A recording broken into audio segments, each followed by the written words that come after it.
And we are live. Welcome everyone to State of the Republic Town Hall, hashtag SACVOC edition.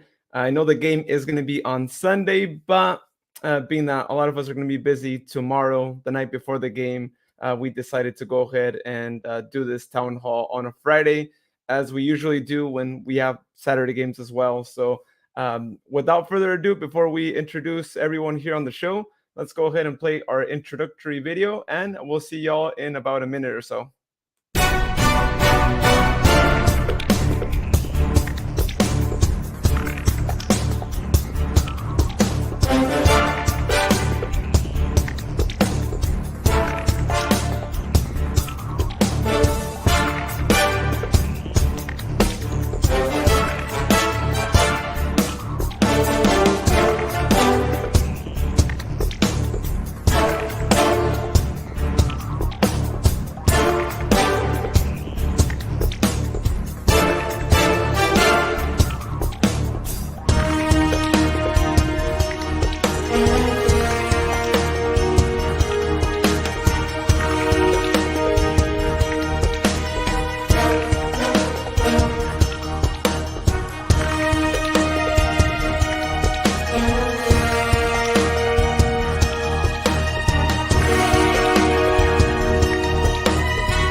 Right, great. And we are back.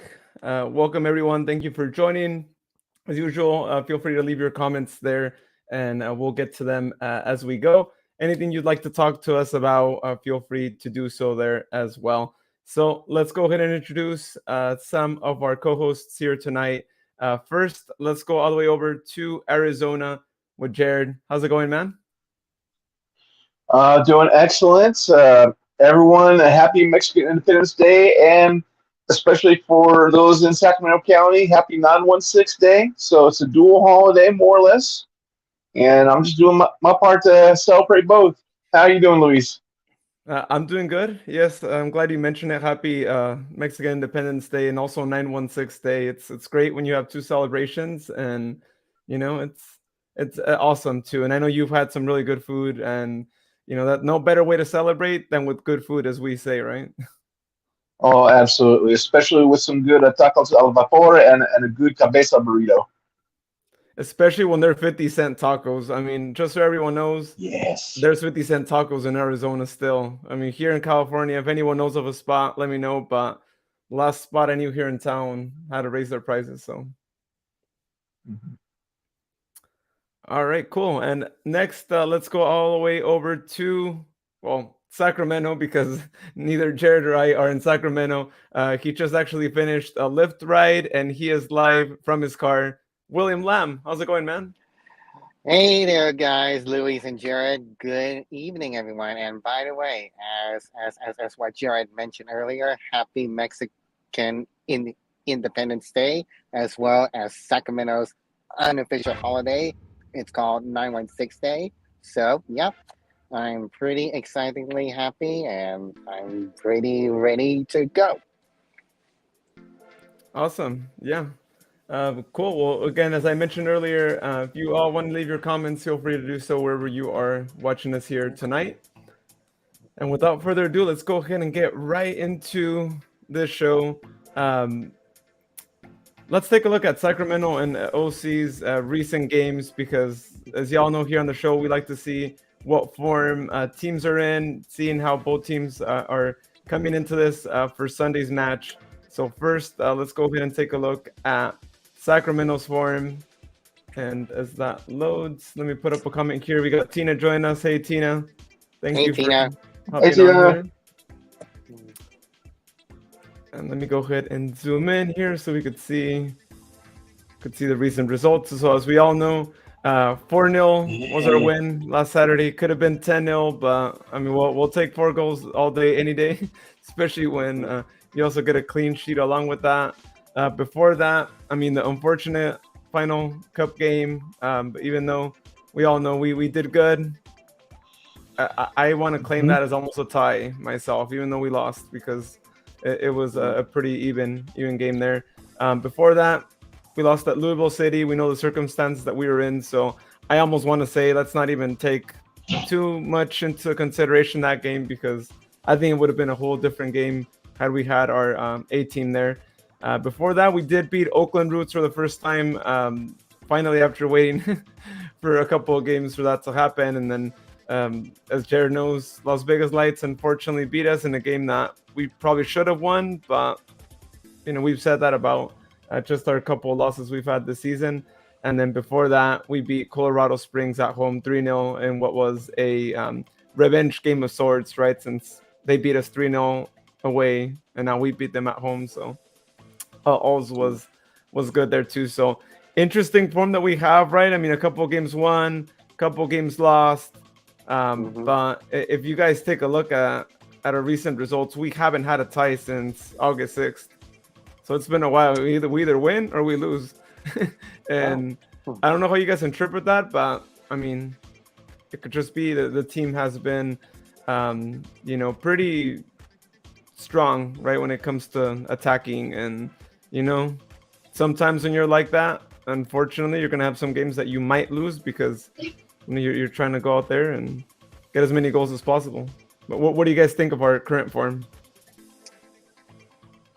I like it. I mean, the fact that we are getting to be more aggressive. I mean, there's hardly any gray area this season compared to last season with all the draws that we've had. Like you said, the last draw we had was quite some time ago in August. Now it's either we win or lose. Nothing in the middle, more or less. It was definitely disappointing to still have lost in Las Vegas because the next few games they were getting blown out by everybody. And of course, the Louisville City match we kind of expected wasn't going to be in our favor because we were using a rotation squad. And then the Orlando City match, which is actually still under review by the U.S. Soccer Federation, which I had posted a discussion that was found in Reddit, as far as that goes. A night before the event started, right, Jared? Yeah, that's exactly when it happened. But right now, that is being reviewed. As far as what punishments, if any, get handed down, that's still yet to be determined. But we're going to keep a close eye on it and see what they decide. More or less, it may not be anything real major, but we can always hope. But we definitely had our bounce back match against Loudoun. I mean, like Louis said, it could have easily been 10-0 if it wasn't for the posts. But either way, 4-0 was a 4-0 win. William, what do you think? Yeah, I agree with.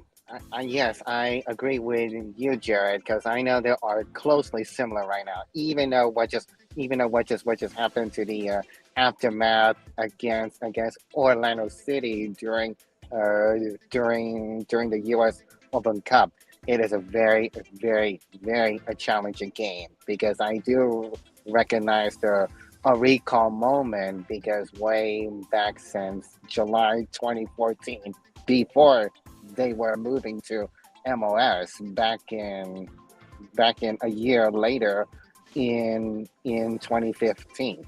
And yeah, both of these teams are pretty challenging results. But I wish I should think this Lamar Hunt grand final game can be a little bit better. But yeah, because the things are getting a little bit crazy. What just happened to the Spinegate incident going on here, which is kind of so rare at the time being though. So right now outside for the U.S. Open Cup matches, I guess they are doing all right because when I went by to Monterey Bay recently, just about a few weeks ago, it is really interesting game though. But somehow for Sacramento roster because of different changes, it seems to be gone a lot more highs, but now things have gone a little bit low. But I know Sacramento, they've been playing so well. They've been gone They got some wins, some draws, some few losses. They've been got a little bit balancing so far last month. So for now, beginning this month here, after London United FC play against Sacramento, which is impressively 4 goals, I think this is definitely a great comeback challenge. So let's see how far it will go beginning on Sunday afternoon match. So hopefully this will be the best. Yeah, I'm glad you guys mentioned the whatever we want to call the spy thing from The Orlando. Spygate incident, yes. Spygate incident is what it's being called. That is what Jared mentioned about it. Oh, okay. Well, I'm glad you mentioned it, Jared, too. I mean, I know that, we did get word that, they're going to start opening an investigation towards that. We'll see what happens. I mean, if it was all fair, if we knew that, they wouldn't actually be, maybe favoring an MLS side because of the money, the power, right? The politics and all that goes along with MLS. Yeah. I don't know. I mean, if they had, conclusive, results on that investigation, and it really did prove that, like, there was an Orlando City spy happening, I don't know what you do. I mean, it would be really great to just say, well, they don't get the title. And I'm not saying that, like, Sac Republic gets the title as much as we would want that to, but I'm just saying no one gets the title because they just get that trophy taken away from their trophy room, which would actually be pretty satisfying to a lot of us, especially after the way they treat us too, right? Yeah, I think if anything does happen, more than likely it could be where Orlando City wouldn't be able to host the match or anything like that, or it could just be a monetary fine. As far as forfeiting the cup, as extreme as that is, I don't think it's going to be likely. But this is how often does this happen? So we'll only find out once they make the announcement. When that's going to happen, that's also something we're left in the dark about. But nonetheless, that's another chapter we'll have to read later on. But let's go ahead and talk about the Orange County, because there's definitely a lot on their plate too. Yeah. I just a quick mention here. I thought it's gonna be Scott put an asterisk next to that, and they'll always have an asterisk. Yeah, it's just like it's just like what just happened 5 years ago when Houston Astro won the World Series. But even though those banging trash can sounds, it's kind of a bit obvious. Yeah. And then Tina also makes mention, as far as most of our losses, that most of them, the recent ones, were rotation games. Definitely agree. I mean, it's been a weird schedule this season, having to switch back and forth between our A team and our rotation team. So hopefully that dies down a little bit more, and now that we're focused on USL Championship. So definitely agree with Tina out there. Yeah, I think that's the good thing about Open Cup being, over with. Now we could just focus all on, this season and closing out the season in as great manner as possible, right? Because we want to be all seeing the game at home, and if we want to actually see a game at home in the playoffs, then it's really critical that you get as many points as you can, because sure, we have 4th place right now, but if you slip up 2 games, you might find yourself lower in the table. I mean, I think at this point we're in playoffs, right? I know Jared's gonna be like, no, don't do that again too, but I think our main thing right now is making sure that we get that home berth, which I think the guys have deserved it, right? But I mean, unfortunately, it's not always about who deserves it. It's about actually getting the points and whatever way you can get, and hoping the referee doesn't screw you. But I mean, the referee won't be a big deal if you actually score your goals, right? I mean, they could screw a lot, but if you actually get your opportunities and finish them, then you don't have to worry too much about refs either. Let's see, we got Luis Humberto Lopez saying, predict a 2-0 win this Sunday. OC2 focused on the new stadium. Oh. Yeah, exactly right. Because when I just heard on the news earlier, because OCSC, they want to to plan to find a brand new stadium within Orange County, because I know Orange County, the current stadium, there will be ending its lease soon. So, however, because of the Irvine City Council meeting earlier, which it did happen since Tuesday night, they are seen officially approved to be extended for one last season beginning next year. Oh, Yep. So interesting. they'll be playing that. Yep. So they'll be playing that great championship park, or whatever the exact name is, another season. So Yeah, next exactly year, right. if you want to head down, and it's a beautiful stadium. So if you It is get a a nice chance to, stadium. next season's going to be the last chance for it, because yeah, I'm sure they're trying to figure out where they're going to be playing in 2024 and beyond. It just sucks that it Yes. has to come to this. Yeah, even though Orange County SC did won the USL Championship round back in 2021, which is a miracle hit. But right now it is gone in balance between what just happened to OCSC, including LA Galaxy 2, because LA Galaxy 2 next year they will be gone from USL and then merging into an MLS Next League team at this point. Okay, so LA Galaxy, their MLS Next Pro team is actually going to be playing at Championship Stadium after all, or I'm not sure. Not next year. Not next year, because the Irvine City Council did approve an extension for Orange County playing at Championship Stadium for next year.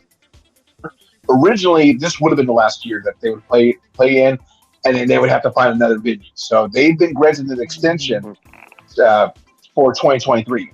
2024, they're going to have to start playing in another stadium. So I guess the search is on now for either for a replacement stadium or building a new stadium, whichever happens.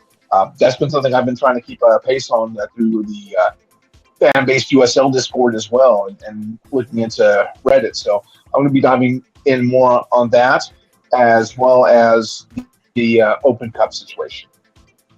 Exactly right. True. yeah, well, yeah, that definitely keep us up to date on what happens with those two things. But yeah, it's a shame that they have to be essentially kicked out of Championship Stadium. I mean, I've also been to that place, and it's a nice little spot. I mean, it's not a big stadium, right? I mean, it's probably like I want to say 3,000, 4,000 seater stadium, but just getting there is great. They don't even charge for parking. There's plenty of parking too as well. So Good. yeah, it's a shame, but hopefully, they're able to build a new stadium in an area where maybe they could bring in more crowds, right? Because as we all know, the OC has always struggled, I think, with bringing in a home crowd. But I mean, it is kind of challenging being in Southern California and so many more teams and things to do and all that. So it's a challenge, but hopefully they can find a new spot around the county to have their own venue, and maybe even bring in more fans so they can make something positive out of that. Exactly Tina right. said more women refs. Yes. I I agree. Yes. Tina. Yes, I agree.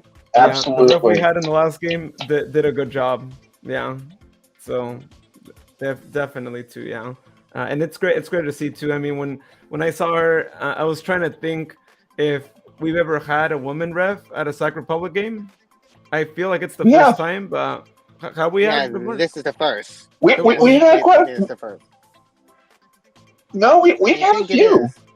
over this A season. few of them a few in the past, yes, but I think the last Sacramento Republic FC game, yes, it was, and of course, man, she has done pretty good. Very Yeah, I'm not sure if professional. I'm not sure if it's the same ref, but I believe there's more than one. I mean, we definitely need more women officials. I mean, it's overdue. I mean, we need to get more going here. I mean, hell, we need more refs, period, that are actually kind of competent. And this ref, definitely did a great job. I mean, certainly no Melvin Rivas, thank God. Oh yeah, Mm. no, yeah. I think a lot of refs I need to recall learn that from. moment. Yep. Yeah, a lot of refs need to learn from this one we had in the last game, and maybe she needs to advise everyone on how to actually properly ref a match. And Tina say, "Oh, we've had a couple others." Okay, all right, cool. Well, I'm glad to Exactly hear right. that True. too. Yeah, Yeah, I'm glad. yeah. Glad she's not the first. Yeah, Jaren's right about it.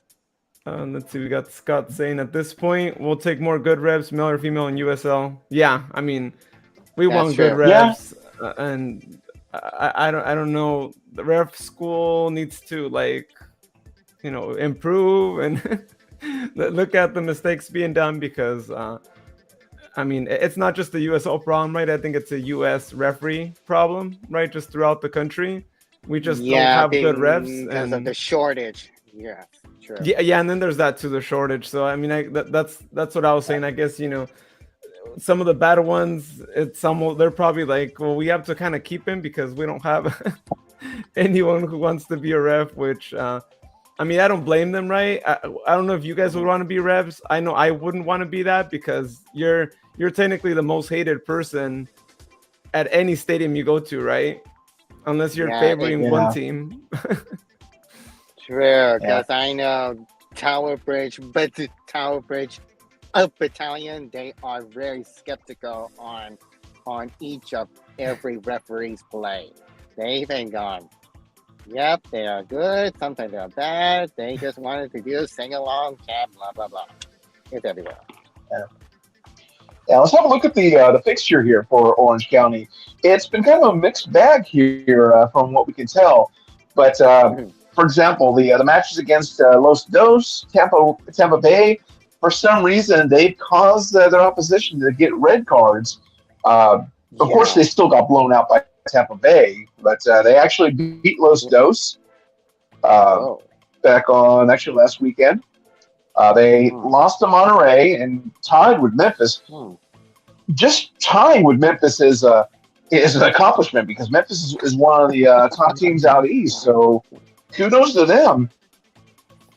And of Yeah. course, they also drew against Las Vegas. So it's kind of a hit or miss for Orange County. I mean, they've really had a Yeah. disappointing season, going from winning it all last year to practically dead last in the Western Conference. So I think a lot of that is Hmm. a lot of the transfers that they've had gone through over this year. You've lost a lot of their championship roster. Now they're just struggling to get past the draw. Yeah, which is Uh-huh. kind of surprising, right? Because even OC, even before being champions, it seemed like each season they always had a competitive squad out there, right? They're just kind of those teams that you play against them and you don't know what's gonna happen because they've been that good. So it is really surprising to see them in a position like that because I feel like ever since they rebranded, right? I mean, as we all know, they were called, I believe, Orange County Blues before.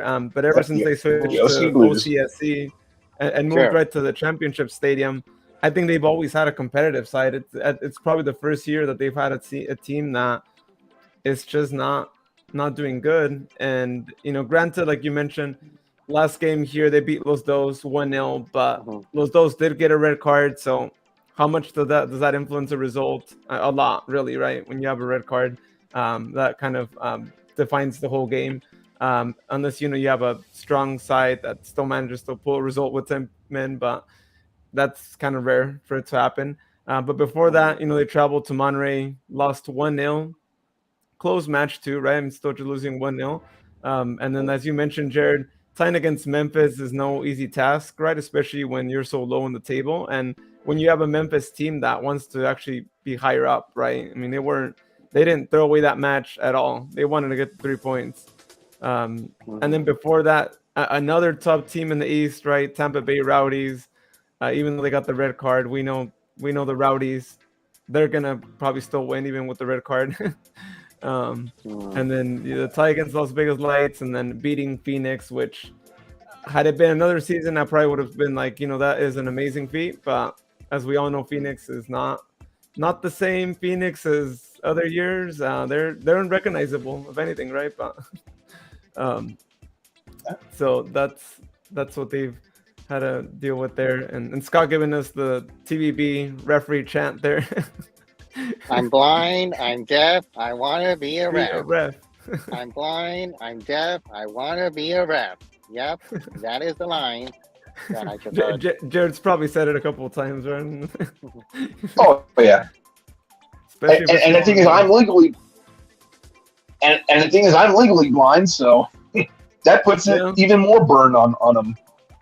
Oh, yeah, right? Yeah. You're like, you know, I'm actually, you're not saying it as a chant, right? You're actually speaking it from yourself. Yeah. I mean, there's some refs that, yeah. Some are Well- good, some are bad, some are average. They're everywhere. Yeah. Although sadly, there's more bad ones than good ones, but hey, there's some good ones. As we mentioned, the last referee was actually one of the very, very few. Yeah, the woman, that woman, she's pretty excellent. Yeah, so if we look Oh, at yeah. the standings here, and so we get a better idea of our form here, we got Sac Republic in 4th place, 46 points.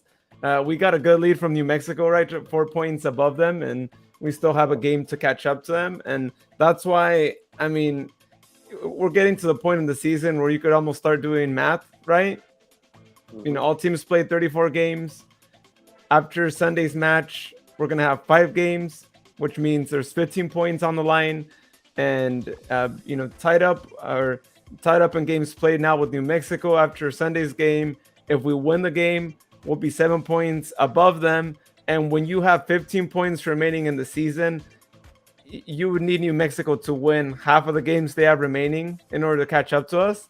And that's where it becomes a bit tough, right? Because it's almost like, well, yeah, they have to do that, and then we have to not win anything, just like go on a bad losing streak, you know, in the last 5 games. So that's why I think getting the win on Sunday is going to be a major step towards securing that home playoff match. And it could fall down to Sunday's game. That could actually determine us actually being able to get the whole match, and not just get it, but actually get it ahead of time. So we're not, you know, looking at the last 2 games and then still doing the math like, okay, what do we need to get it? Or, you know, what other teams do we need to lose to make sure that we can actually confirm that whole match? But I mean, we couldn't be in a better position. We all know last year what position we were in. This is great because the teams below us, you know, for the most part, most of them have more games played than we do. And that is good for us because that just means that, you know, our point advantage is actually much more than it seems like, or it could potentially be even much more if we actually take advantage of that. And our rivals, Orange County, as we mentioned before, they're in last place, but I mean, we've had a really interesting story here in the West with the standings, which is 360 what's going on in the East, but any team in the table still has a shot at actually making it into the playoffs. Granted, in about a week, I think, you know, we might be looking at this a little bit different, but Orange County is technically just, you know, you could just say they're 5 points away from LA Galaxy 2, which also has 29 games played.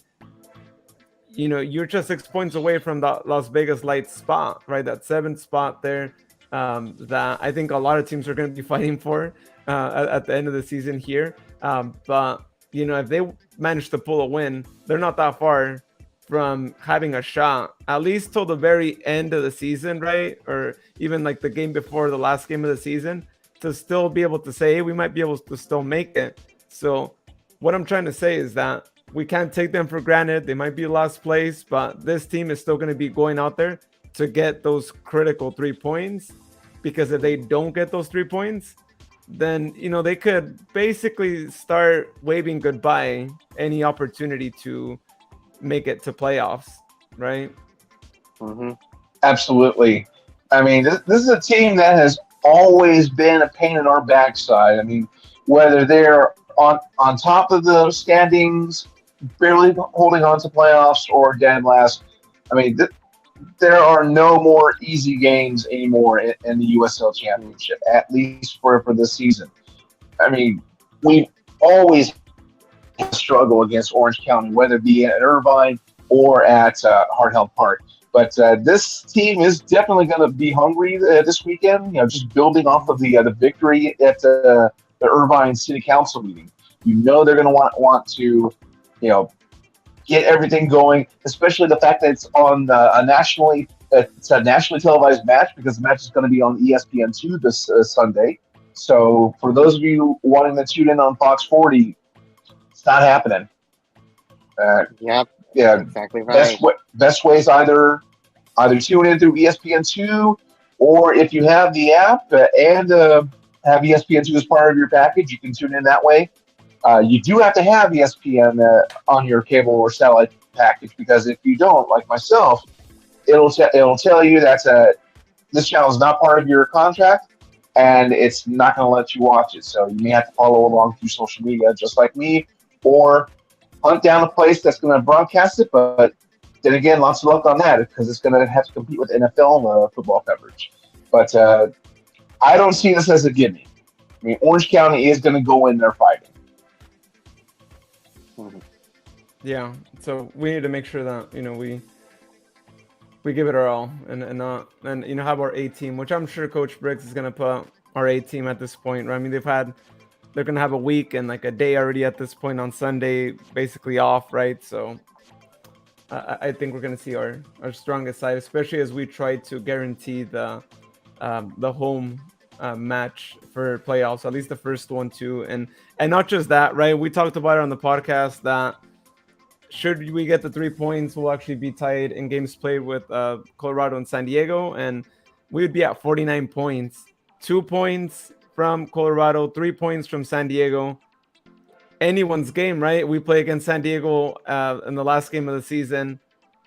This could actually go all the way to the very last game of the season for us to determine if we're fourth place, third, or even second place, right? And that's why you got to be right there. And I mean, it's going to make us even much more stoked for that last regular season home game against San Diego to, make sure that we get the home berth, and not just that, but be able to host more games in the playoffs should we advance, because it's just a one game playoff. For those of you who aren't familiar with the playoff structure, it's whoever got more points that gets to host the match all the way through to the grand finale, where whatever team overall in the East and West actually got more points is the one that gets to actually host the final, which is a pretty fair way to do it, to do that too, when you just have a single venue. So it's in our best interest to get as many points, try and continue to host more games, try to even go for that Western final host as well, and try to get more points, although it's looking kind of tough too than teams in the East, right? Because as I mentioned before, Eastern teams, they've gotten more points, at least the teams that are in playoff territory at the moment. But again, you get more points, you never know. It might be Detroit, Miami in the final, or even Pittsburgh Riverhounds, and maybe you get to actually host the final. So main thing is get the points, and just to give clarification in regards to the playoffs this year, things are a little bit different. Number one seed, of course, has that first round bye, so San Antonio won't actually play until the semifinals. If the playoffs started today, right now, Republic FC would be hosting against New Mexico for the quarterfinals. Colorado Springs would be playing El Paso, and San Diego would be playing Las Vegas. But that's if it starts today. Now, once the quarterfinals are done, the remaining teams get reseeded. So whoever ends up being the lowest surviving seed would end up facing San Antonio, in this case, for the Western Conference. So things are a little bit different, but also a lot of the same. So this just drives the importance that we want to get a top four finish. Right now, the big battle for the Western Conference is who's going to be second and third. Unless there is a major falling out for Republic FC, I'd say we more or less have at least fourth in the bag.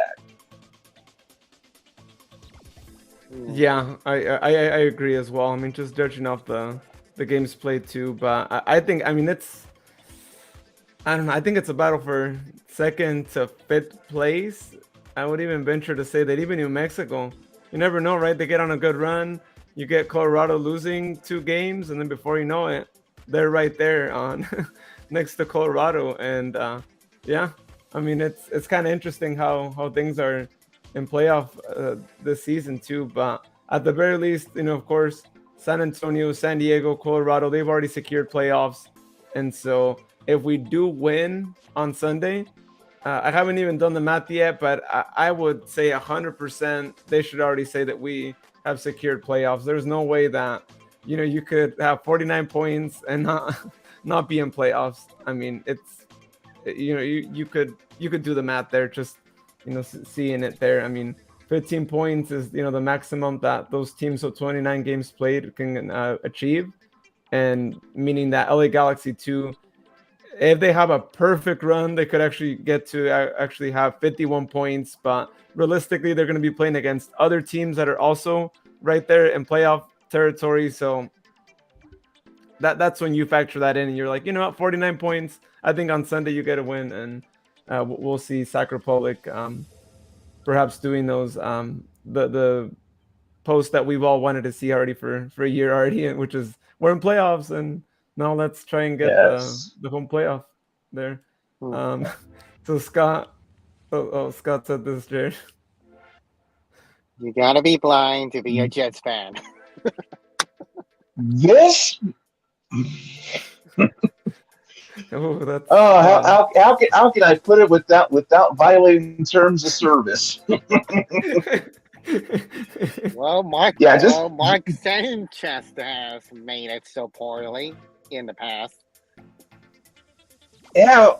We got Zach Wilson coming up in a couple weeks. He's back practicing, so by the time we end up playing Miami, you never know. The only thing I will give Scott is they did beat New England, but it's rather interesting as far as the cars that got set on fire there in Miami. Oh dear. Oh my gosh. And for those of you who don't know, Scott and I we're both AFC East fans. He's a Dolphins fan, I guess, and I'm a Jets fan. Hold down the I'm sorry's. I mean, we already know we are, but we still have a united front against the Pats. But that's done with the NFL. Let's go ahead and jump back into our previous topic against Orange County. Who's going to be our big ones to watch? Yeah. Okay. So big ones to watch here. I mean, first here on the list too, and for those of us who know Liga MX too, we know Eric Torres, El Cubo Torres. He's their forward. He just actually got to them this season, and he hasn't been as great, I think, as some may have imagined, being a guy who not only has Liga MX experience but also MLS, right? For some of you who might know, the guy scored goals left and right in Houston Dynamo when he was with them. Briefly when he was, I think, with Chivas USA, and also when he was with Atlanta United just recently, I think about a year ago that he was with them. So he's definitely one to watch out. And next to him is another Liga MX veteran too, Michael Orozco. Strong defender, experienced. Some of you might also remember him from the U.S. national team. So he had that experience there. And then, of course, next to him, Milan Iloski. We've seen him a couple times with LAFC this season as well. He's one of those players that kind of goes back and forth, and I've seen him in the scoring sheet for them as well. So another one to keep an eye out for. What up? How about Ivan? Ivan Gutierrez. Gutierrez. Yeah, I think that would be the only person that we are watching for. What the heck is Cubo in yourself? You mean Mark Cuban? Excuse me, but not Cubo. So Cubo is Eric Torres, the guy that actually I mentioned over here too. But yeah, he's in Orange County. I think a lot of people might not realize that, and again, just because of Orange County's form, how they've been like that. I think their players might not get as much spotlight as they Yeah, would because if they there are were. mostly underdogs actually. Because I know last season, former Republic FC player Thomas Indolphin, Thomason. I think Yep, Thomason and Thomason. Bolton. Mm, Yeah, exactly right. I think he was Yeah. here last season, but now he is officially Mhm. retired after the team's win last year. So I know this season is Yeah. kind of a different story. yeah, and Yeah, another. Anna Bolton decided. Oh, I was going to say, Anna Bolton, went out on top. I mean, he Mm, won the cup and then immediately retired. But those of us that remember when he was with Republic FC, I mean, he was like the perfect combination when he teamed up with Cameron Iwasa. I mean, you could not stop the both of them. Right? They were just attacking goals left and right. I mean, Anna Bolton and Iwasa. I mean, that was definitely a duo. I mean, that you could not They miss. were. But Mhm. yeah, They were. yeah, it's a shame that we didn't get Sienna Bolton that much with Sacramento, and it's Which is a but yeah. very rare. Yeah, which is very rare, especially he mostly played in OCSC, which is very Mm. well until they won a team last year. So another player with OC2 is Sean Okoli. You guys remember him from his Cincinnati and USL days, right? I think he was one of their big time goal scorers around that time too. So I mean, we look at the forwards here. We've just seen some of them, and they have some dangerous attack. They luck us probably just not been with them, but I mean they have the players to actually have a pretty solid team too. And then of course our good friend Seth Kasipli, as we all know him from the 916 as well. Oh, I never knew. Yeah, he played with Reno. So some of y'all might remember him from there as well. Yeah, he's there too. Of course, Sharon's favorite, Brent Richards, the guy who could have been a Sac Republic first year guy, but unfortunately, his journey didn't lead to him actually being in Sacramento. And I still think in the future, if we're looking for defenders, you probably should take a look at Brent. Yeah, Yep, in the future absolutely. for next season, definitely. Yeah. Yeah. He did play with Reno as well, so some of you might remember him In the from past. from the Reno True. days. Yeah, which is include Tucker Bone. Yeah, because I know Tucker because he has been playing very well, but now he has been stopped playing though. Yep, he's trained to be a pilot. Oh yeah, that's true. Exactly Kevin right. Partida is another one as well. Tony Rocha, you used to play for Orlando.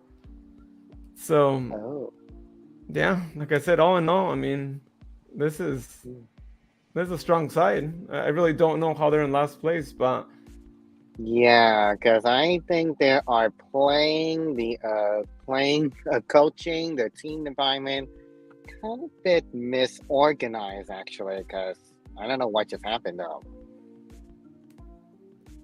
yeah, and so now let's take a look at what players we want to see in the starting 11 tomorrow. So, guys, name some of the guys you want to see tomorrow on the field. Start the match.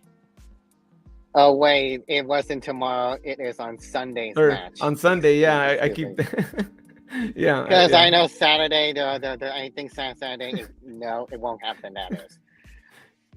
For starting 11, there are so many good ones out there. Unless if Sunday match, I think Roro may or may not be over there because I know earlier he was played on the second half, so maybe he will be up here at this point.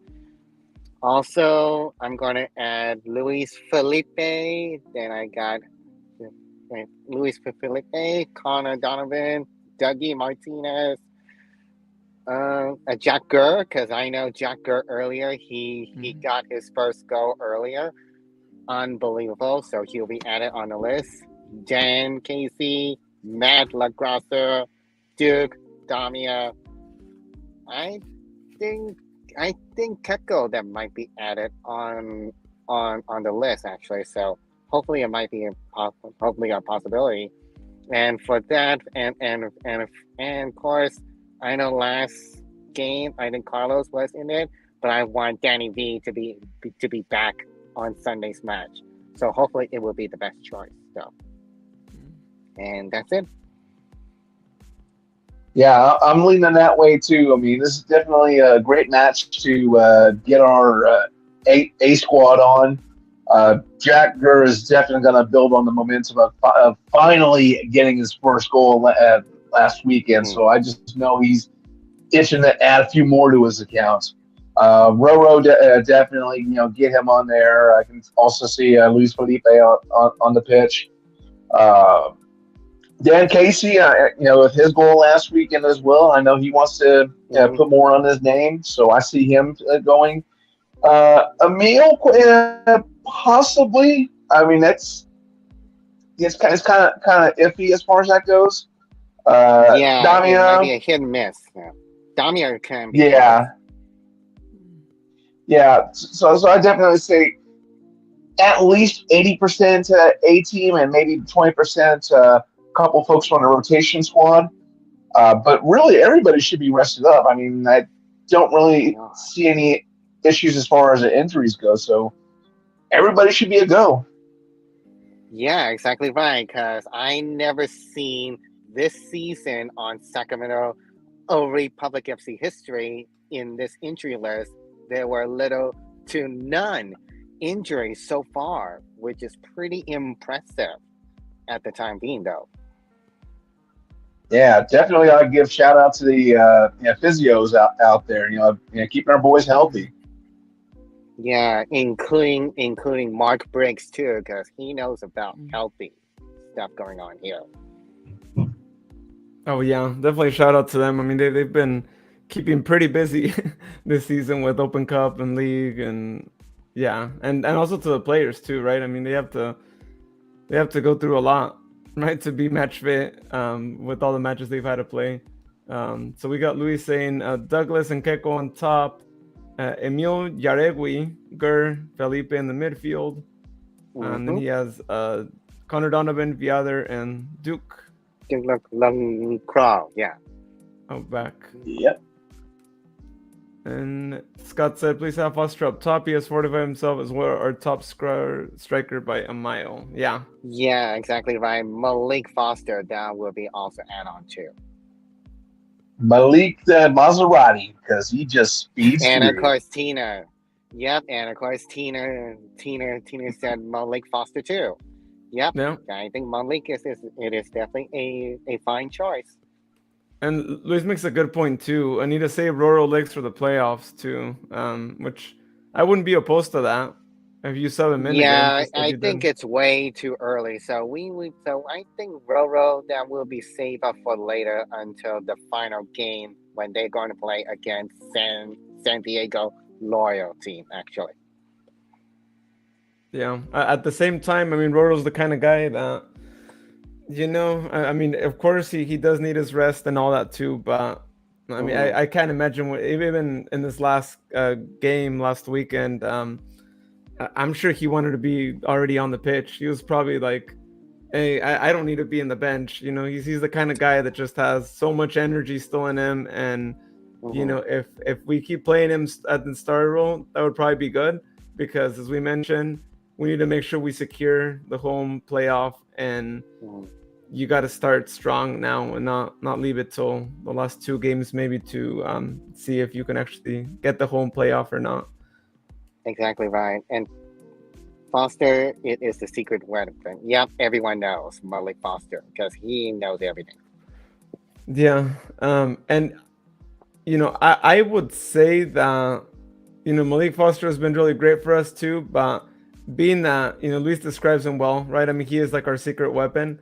I wouldn't be opposed to him starting off in the bench, right? Especially for this next game, and instead actually having one of the guys that scored in the last game too, right? Whether that's DeShorn or having Luther up front start, right? Just as hey, thank you for getting your goal in the last game. Let's go ahead and give you either the opportunity to start again if it's the first, or if it's the second with Luther, then actually allowing him to start as well. But it would be great to just see that, right? I'm not saying rotate the whole team, but at least give some of the forwards a starting opportunity and allow Duke to, come in as a super rotation player, because I mean the guy could do a lot, especially if he's rotated in, and with how fast he is, those defenders are already going to be tired by the time he gets rotated into the match. So Tina, in reference to Roro, he commands the field though. Yeah. Exactly, because he is always playing as a captain's role entirely. True. And Scott said And Roro on the Scott regular said- until we secure. True. Home field for the first round. Yeah. We got a couple items to look out for this weekend per the league. Right now, Connor Donovan currently has 149 regular season appearances. So I believe this weekend, if he ends up starting, he'll hit the 150 mark on his record. And then also Matt LaGrassa currently has 9,944 regular season minutes. So if he plays the majority of this game, he'll also be joining the 10,000 club. I mean, and he won't be the first Republic FC player this year to break the 10,000 mark. So this is definitely going to be some history for some of our players. Exactly right, because I know this Elk Grove native soccer player. He will make it though, just like compared to Cameron E. Wasser, because I know he is also from Sacramento, Elk Grove native, because he did always manage to get the most appearances as well. Yeah, well, that's great. Thanks for mentioning those, Jared. And it's always really great when our players get these amazing milestones too. We know just recently Roro got 100 matches with Republic too, which is really awesome, right? It goes to show that would be how the much biggest history games. Yeah, so it's great. So thanks, Jared, for bringing that up too. I know you're usually the one that brings up these stats right before the team.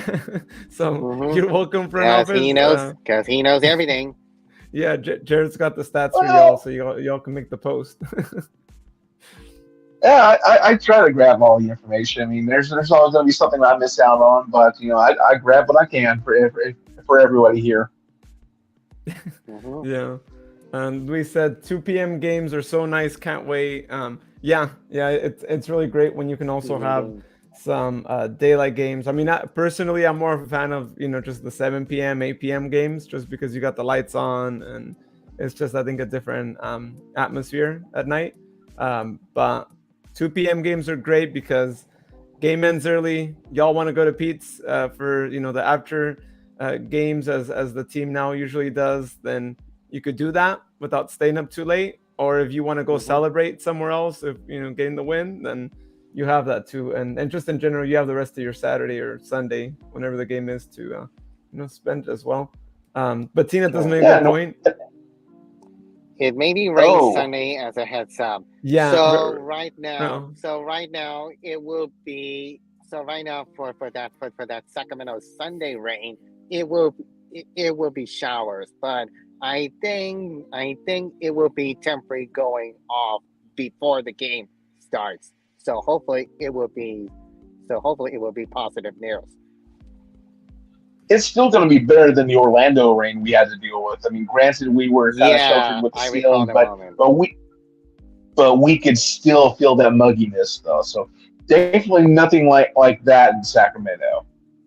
Yeah, because I know Orlando, Florida, Miami, Florida, Houston, Texas, they got the most thunderstorms of rains constantly, because I know it is pretty humid and rainy, but it's so impossible to be playing in the rain unless if you are an expert to play soccer in rain, though. So hopefully for that Sacramento weather can be some hit and miss showers. I think that would be possibly good to be played, though. Yeah, right now, as you mentioned it, right, it's a hit or miss if there will be rain, but it's a coin toss right now, right? If we look at precipitation, It's like around 50%. Yeah. So Exactly right. Because I know according to according to according to KCRA free weather, because I think the afternoon spots before the games before the game starts, it will be a little bit of showers. But mm, but right now during the game, it will be temporary clear. So hopefully this will be some good news to be played without any rain forecast during the game though. yeah, hopefully so. Because no one likes to play in the rain too, and but it is nice for us to get some rain, right? As we all know, with California and the drought and all that Yeah, too. So exactly right. True. it's kind of hard to actually get mad, I think, at the rains. But as we Yeah, all know, with when there's rain in the forecast for Sac Republic, usually we do see rain. Rain follows Sacramento games. There's just yeah something about SRFC playing that just yeah yeah. exactly right. It's just like when you when of course when the rain falls down, it's just like comparing to Miracle and Bonnie all over again since Mm, several years ago. That is true though. yeah. So Sac Republic brings the rain to town. So there you go. We're trying to Uh-huh. our team is trying to help with the drought. um, Yeah, exactly right. cool. Well, So one last thing. Oh, Jared? oh, no, I was gonna say as far as the predictions, I know Luis and I gave our predictions. Mhm. Uh, do does anyone else have predictions? I know Williams probably got his. Oh yeah, if you guys Oh, could leave them in the me? comments, leave your predictions for the game. Let us know what you think. But yeah, William, what do you think? Okay, I think the predictions are kind of a bit plain and simple because OCSC got the most worst season of all with some lowest amount of points earned so far. But I'm going to say I think this could be the Sacramento ring. I think Sacramento wins over OC, probably 2-1. But I think I'm going to receive a. But I think it's going to be 2-0 in my opinion, though. So also also for the yellow card, I think Orange County gets it. What do you got Right. scoring Who do you first? believe? Yeah. Well, Jared, Who do you have are scoring you first? go I think first? we're in a bit of a delay here, so apologies. Who do you believe is going to score first? And if they're not available, who do you think else would? For the goal choices, things are getting a little risky for me. I don't think it won't be Roro, but if Roro, it may can. But I just want to get the first goal attempt. But I guess that will be. I think I remembered that player earlier, but I just want to give it a little first goal to be go for Brown. I think Brown. I think he Oh, got he got his first goal earlier. I think that will be likely mhm. to be work out for. Otherwise, unless Dan Casey gets a goal, or possibly Jack Gurr may get a goal again, that will be a possibility. Okay, so you're thinking either Deshaun Brown or perhaps Dan Casey then? Yeah, definitely right. It will be some toss up pick though. Okay. Okay. Yeah, they both scored last week. Deshaun finally getting his first goal, and Dan his Mhm. second of the season. So those are definitely some good choices. Yeah, they are. Mhm. Yeah, and Jared actually also shares your viewpoint here with Deshaun. If you recall, Jared scoring first, and but he has 3-1 Sure. Yeah. is what was said to it. But I also said 2-1, just like you had initially said, William. And I had Gecko Mhm. scoring, and if he's not there, then Jacker getting a second. And OC. We Yeah. all said OC. I know the because yellow. I want Jack Gurr because also I really want Jack Gurr to get another goal because I know he got his first goal earlier, but he needs to get much more paying attention to that match carefully because he's been kicking every misses so far until the first. So hopefully, I guess his striking a ball. I think he needs to get much more better contact here at this point. Yeah, so we'll see what happens this Sunday again. 2 p.m. is the start time, and if you haven't made it out to a game or if you're trying to go, there's plenty of tickets still available, and just make sure that you take a jacket with you because it's more likely going to be raining. So Couldn't be make on sure and you'll- off actually. Yeah, so be on the safe side. Take it with you. If not, I mean, they do sell sweaters there, but if you don't want to buy anything at the stadium, then just make sure you're all prepped for that as well. As Jared mentioned earlier, it's going to be on ESPN2. It's a shame it won't be on Fox 40, but that's kind of what we have to give up if it's going to be a nationally televised game. And by the way, one last thought: if you have ESPN Plus, unless if you do have a Disney Plus bundle, which includes Disney Plus, Hulu, including ESPN Plus, this will be the best deal for you. So hopefully you will see this match entirely though. Oh yeah. Yeah, I don't know if having the entire Disney Plus bundle will play a role in it because for ESPN they do want you to have cable or satellite that includes the ESPN suites of channels. So, for example, with how we used to have it at first in my house, we were ultimately trying to cut the cord. So we whittled away on our channels. We actually did not have ESPN or ESPN2. So anytime I would try to watch a match on ESPN through the ESPN Plus app, it would actually tell me this network is not available in your subscription.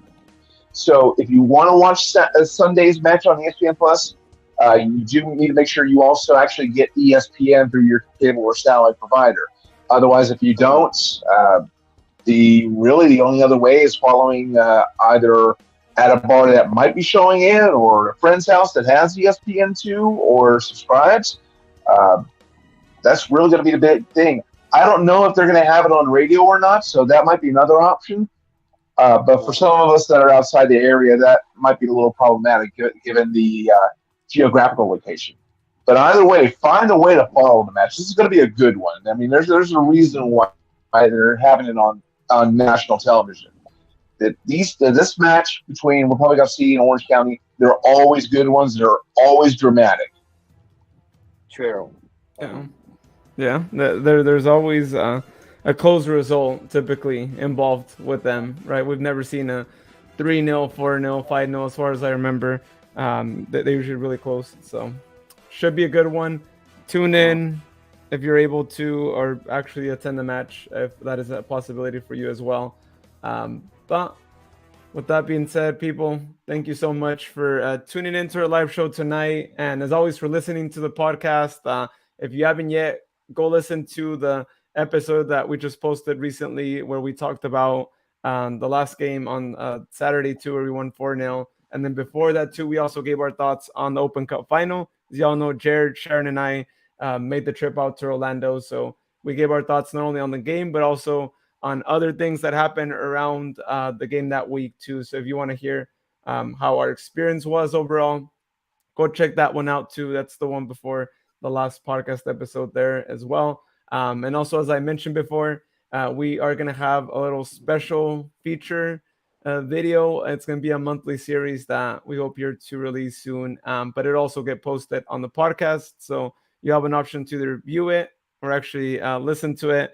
And they're going to be really interesting interviews. And we are going to be having more details on those soon. But we're really excited to share this new monthly feature of sorts that we'll be having here on the podcast. So without further ado, everyone, have a great night, and we'll see you next week here on State of the Republic podcast. All right. Bye. See ya. Be sure to Thank you follow for- us. Thank you for watching. And be sure to follow us at State Republic 12 on all social media platforms. Well, most of them anyway. Oh, hey there, Sharon. And also, hi, Sharon. Yeah, okay. Coming Hey, from the last Sharon. minute, though. Thank you for joining us here as we're closing. But that's really great. Hope everything is going well, Sharon, and we'll see you when we record our next show. And also Luis saying "Go Republic," and Sharon giving us the hearts. Back at Yep. you, Sharon. Triple hard. Thank you. All I right, wonder if everyone. Sharon has. I wonder if Sharon has 3 words for us right now, since we're at the Oh, end. you're right. Yeah. Oh, All right. I'll wait to that'll see be if interesting. she'll have some words for us. Yeah, that's true. Before I even play the outro video, she should have, right? I It's think 3 she words. will. It'll be 3 words if I'm not mistaken. 3 words. It says, "Let's go Republic." There you go. Well, those are 3 good as well, but Or these are the ones we're looking for. All right. how about Alright. LFG? I think that would be a possibility, though. Well, Sharon's actually got the 3 words we were looking for at this time right Cue now. the music. Cue the music. All right. All right. Adios. Good night, folks. everybody. Good night.